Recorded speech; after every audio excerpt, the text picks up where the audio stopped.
Good afternoon, ladies and gentlemen. It is 4 p.m. Eastern Standard Time. That is wrong. I hope you're enjoying this live broadcast. Not live. Okay. We're here in Bosnia and we filmed like a regular vlog, and then we have so much more stuff to say that we're like, oh, we forgot to say this, we forgot to say that. And so we thought we would just talk.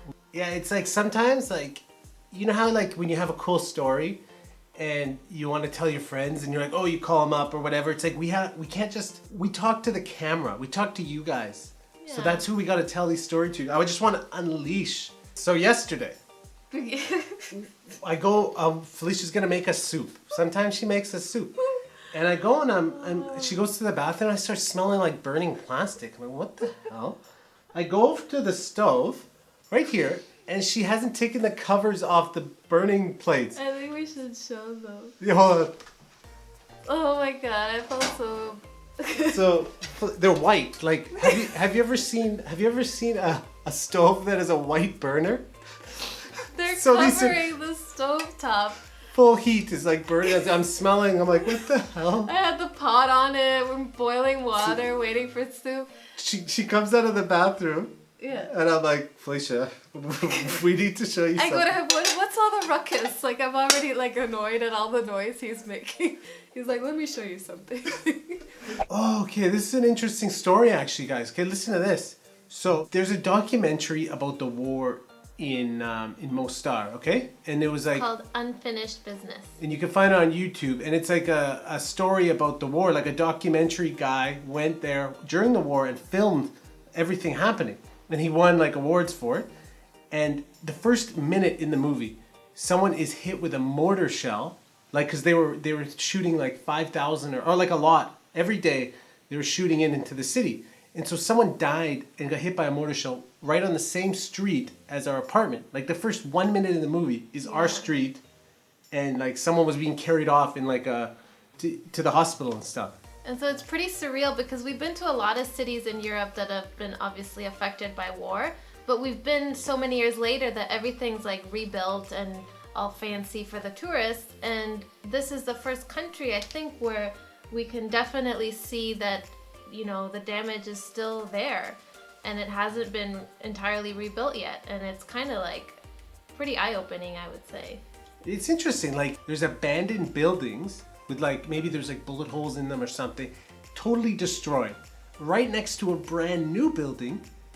And you could even go into this abandoned building. Like there's no fence. Yeah, it's they're like, not barred off or anything. It's cool. Like I don't think we should really go in those things because there might be homeless people in there. Or they might collapse on you. you. Might stab you, so, but, cool place. So now we are in Sarajevo and we took a bus from Mostar. And surprisingly, the bus had the best Wi-Fi ever. Oh, jeez. I watched Netflix half the bus ride. Didn't even cut out once. The ride here was so scenic. Like, I felt, first the river. I forget the name of the river, but it is so green, like turquoise, aqua, like it felt like not even real, like Instagram filters. And then there was this rainbow, and it was like out of a movie. She loves rainbows. She's like, Wes, there's a rainbow. Okay. But like the mountains, they had like snow-capped peaks, and like the river was flowing through. It felt like, no joke, like Lake Louise in Canada, where the water is so green and then you see the mountains in the background. And that's what it felt like total shock to me because I don't know much about the country, and then to see such pretty wildlife, I thought that was pretty cool. Okay, second story about that bus. It's funny, they have like the ashtrays. Like people used to smoke on buses. Imagine being in a bus with someone like the whole time. Crazy. We've been in Europe 6 months already, and the smoking I still can't get used to because, I mean, you don't have that in Canada. Everything is no smoking. You can't even smoke like right outside of some restaurants sometimes. And so you walk into some restaurants and right away you smell the smoke. And the smokers are inside, but you can eat on the patio outside if you want.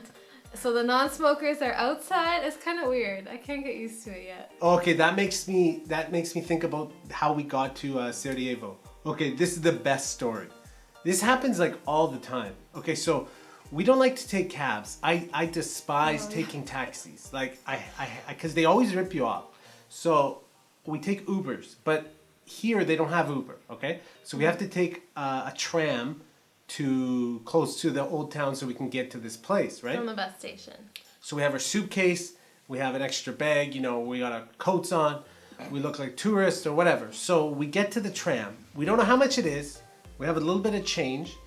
And so an old tram pulls up. Really tiny, like old. But before that, we saw a tram and it was full of people. We're like, no. Like, we got our suitcases. No. So so the tram pulls up. We get in the tram. I go in first. I'm holding my suitcase. It weighs like literally 80 pounds. And I look over and there's someone smoking on the tram. Like, no. And so we get on. And you can't buy tickets on the tram. It was such a mess. Like, we're struggling. We don't know any words. And then I have like my little coin, my 5 marks, thinking like I can pay the driver. And the lady's like, no.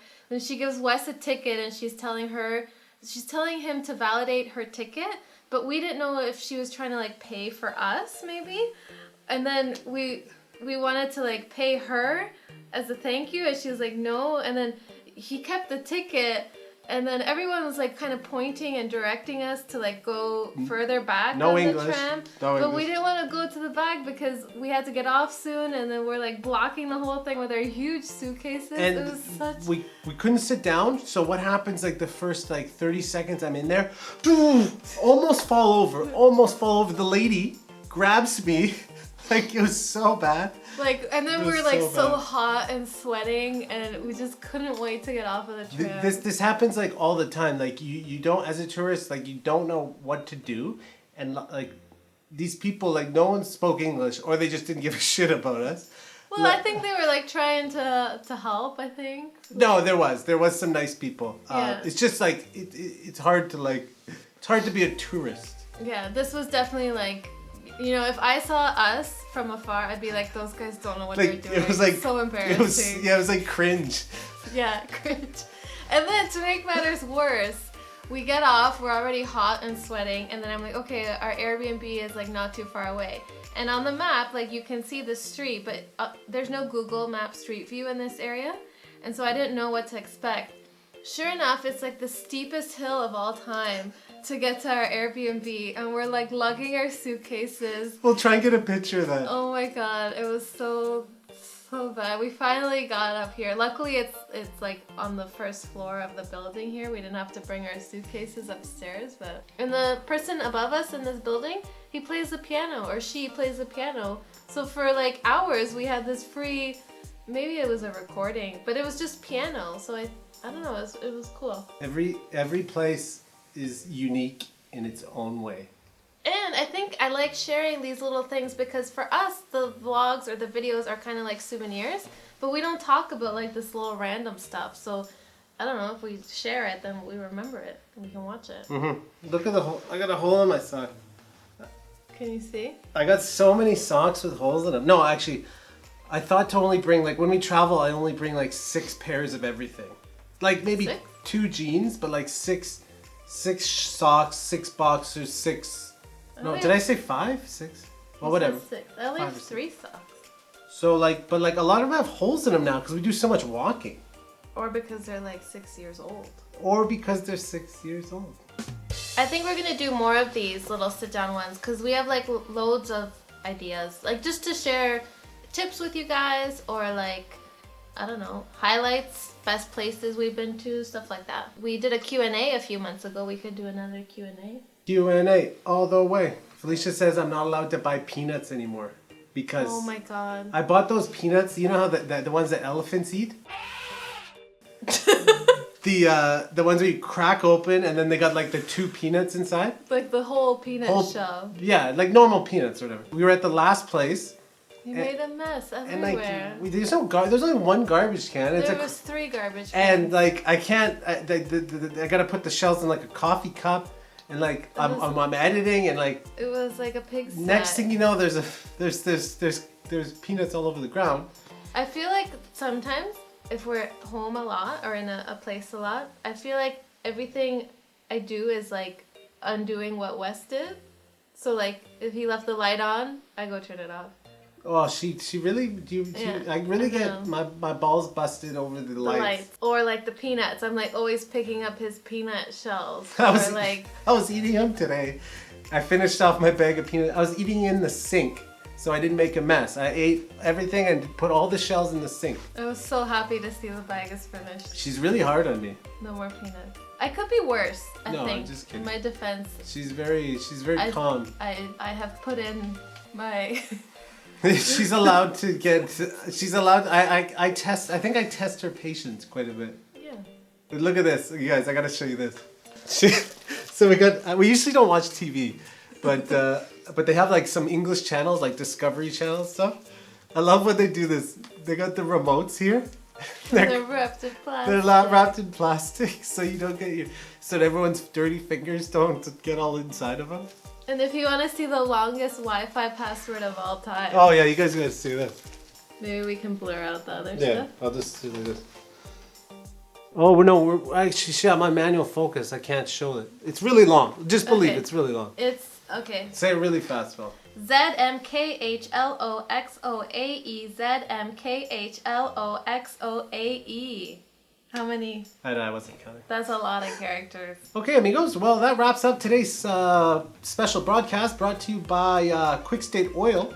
Fel and Wes. Fel and Wes. Hope you enjoyed that snippet of us blabbering after a Turkish coffee we had. I know, we're a little bit hyper. I have an idea for our 10,000 thank you subscriber kind of video.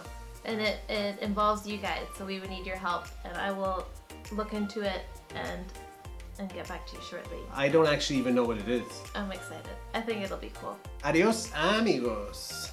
Bye. And, It's over exaggerating. and Felicia has fallen over and landed in my suitcase. I don't know what happened. I just lost my footing and I fell in his suitcase.